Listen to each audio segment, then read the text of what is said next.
for the domain and range because the left column is the domain.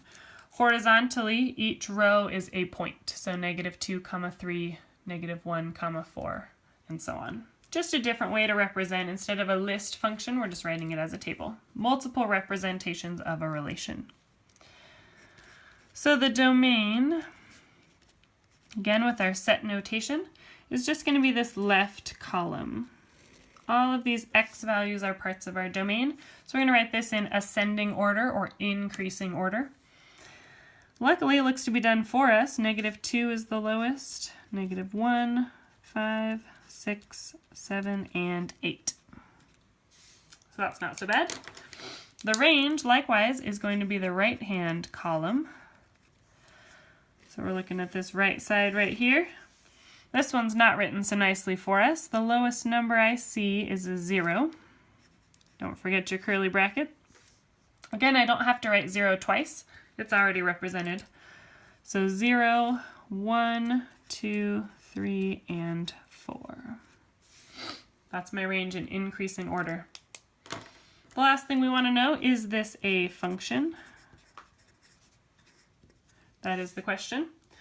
So again, let's go one by one. By looking at these x values, if I put in a -2, I get out a 3. Is there any other instance where I put in a -2 and I get something different? Nope, looks good to go. If I put in a -1, I get out a 4. Good to go there. 5, I get out a 0. I don't see any other inputs of 5, mapping to something different. Here's a 6 mapping to a 0, no other 6s. 7 maps to 1, no other 7s, and 8 maps to 2. Looks like we're good to go, so yes, this is a function. Because each input maps to exactly one output.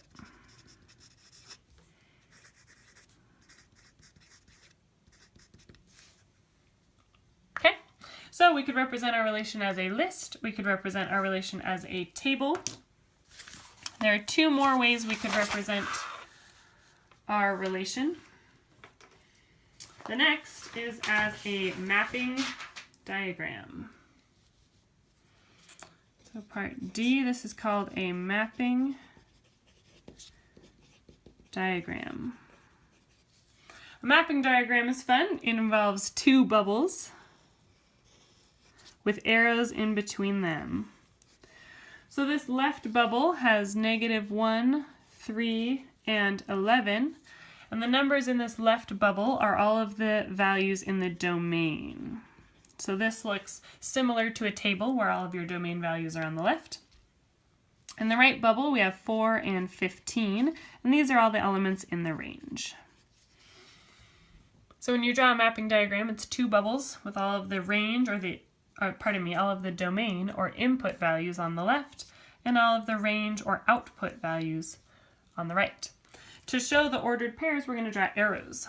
So -1 maps to 4, and you show that by an arrow going left to right. Notice it is an ordered pair, so the arrow cannot be pointing the other direction. Inputs always map to outputs. -3 maps to 15, so if we were writing it as a list, that would be 3, 15. And 11 maps to 15 as well, so 11, 15. If I was going to write maybe an ordered pair -1, 4, that's an example of how you would change this from a mapping diagram to a list. Let's start with the domain. Again, this is written very nicely for us. The domain, it's already in ascending order, so -1, 3, and 11. Elements of the domain are written on the left. The range, all the elements on the right side, so 4 and 15. Feel free at any instance to pause this video if you're missing some of the notes. Make sure that you have everything that I write down written down in your notebook as well. The third thing we want to ask ourselves about this is whether or not it is a function. So I'm going to check one by one. -1 maps to 4, that's exactly 1 output. 3 maps to 15, exactly 1 output. 11 maps to 15, exactly 1 output. So this is a yes. It doesn't matter that multiple arrows are pointing to 15, I just want to make sure everything I put in maps to exactly one output. It would be a red flag if this -1 pointed to 4 and pointed to 15. That would mean I put in a -1 and I don't know what's coming out. Could be a 4, could be a 15. Okay, in this case it is a yes, because each input maps to exactly one output.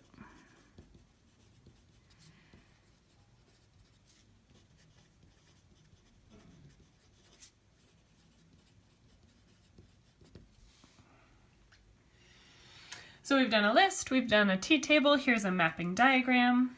There's one more way we could represent a relation, and that is through a graph. So you'll have to draw your graph on your paper as well. Here's the y on the vertical axis, and the x is the horizontal axis. 1, 2, 3, 4. The points in this relation are 0, 1.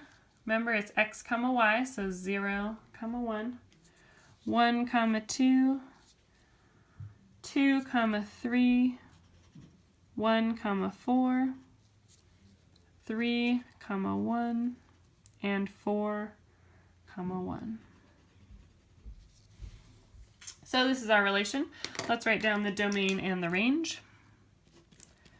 The domain is the set of inputs. Remember, inputs are the x values. So for the domain, we're looking at this horizontal axis right here. And I want to know which points are on top of these values on the x-axis. So remember, it's ascending order, so I'm going to start on the lowest value, which in this case is 0. There's a point on top of 0, so that's in my domain. There's a point on top of 1, so that's also on my domain. There's a point on top of 2, and 3, and 4. Right here, 3 and 4. So those are all the elements in my domain. I'm looking at the x-axis for my domain. For my range, I'm looking at the y-axis. That's this vertical axis right here, so now I'm looking at rows. If I look at the y-axis at 0, I don't see any points. At 1, I see 3 points, but again, I just have to write it once. Oh, that's a little messy bracket. 1, I see a point next to 2, horizontally next to 3, and horizontally next to 4. So those would be the elements in my range. Now we need to determine whether or not this is a function. And for a graph, we have something called the vertical line test. Vertical line test is just a way to test your points without having to write them out in a list, as we did with A and B. So what you're going to do is you're going to take your pencil and hold it vertically, up and down, and you're going to slide it across your graph. And the idea is if it hits the graph at exactly one place, then it passes. But like at number 1, if we hit 2 parts of the graph at one input, it'll fail the vertical line test. So as you can see, as I slide my pencil across, beep, beep, beep, beep, beep, right here at 1, there are 2 outputs for the input of 1. So this is not a function. If we wrote this as points, this would be 1, 2, and 1, 4. Notice that the input of 1 is mapping to 2 different values. So this does not pass the vertical line test. We can do this just visually by sliding your pencil vertically across the graph. Here it fails because at 1 there are 2 different outputs.